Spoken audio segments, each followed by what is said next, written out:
À la une des quotidiens parus ce vendredi 16 août 2024, nous allons démarrer par Dakar Presse qui revient sur l'audit de la gestion des ressources humaines du port autonome de Dakar, Waly Diouf Bodian épinglé selon le journal, qui revient également sur un agresseur qui a été brûlé vif à Thiès.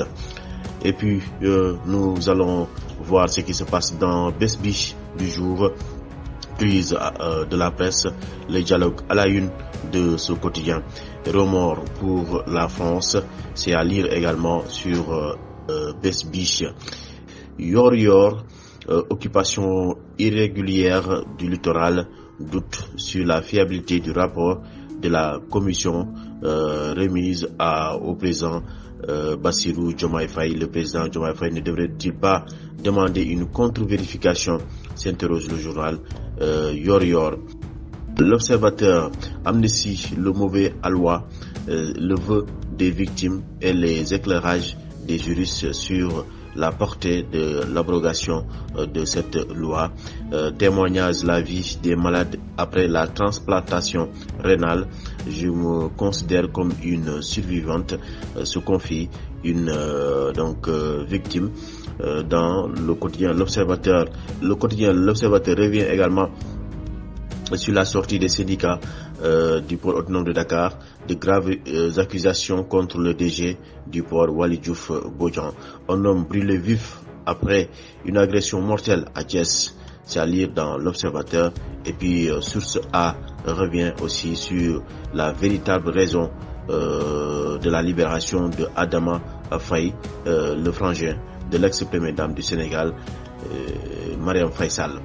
L'info revient sur la dissolution de la CNDT. Bassirou Diomaye Faye fait fondre le fromage de Benoît Sambou. C'est à lire dans l'info. Le Témoin, reddition des comptes. Le pôle judiciaire financier, dernier acte avant la chasse aux délinquants financiers de l'ancien régime. L'ARTP veut zéro couac pour le Magal de Touba.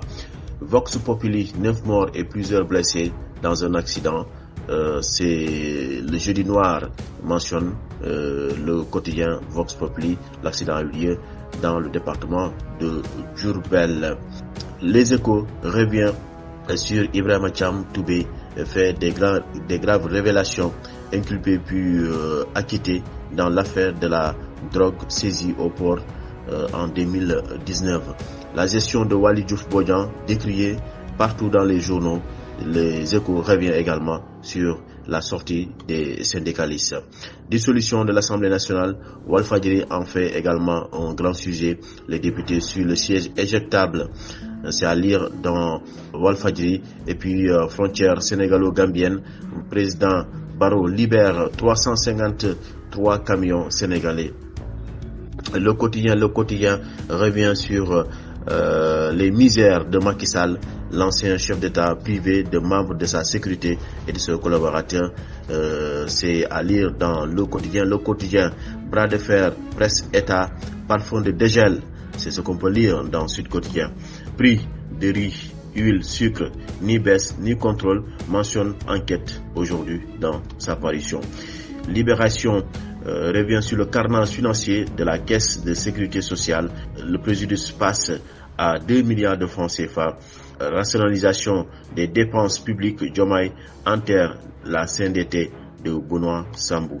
Le Soleil qui revient également sur la réserve de faune sauvage Fatala, sanctuaire de biodiversité, c'est à lire dans ce quotidien. Le président Diomaye appelle à un dialogue rénové avec la presse, c'est à lire aussi dans ce journal. L'église prêche un mieux vivre ensemble, c'est à lire aussi dans le quotidien national. Le Soleil qui revient également sur le mouvement d'humeur des agents des collectivités locales. La grève est illégale selon Bala Moussa Fofana. C'était tout, mesdames et messieurs. Merci.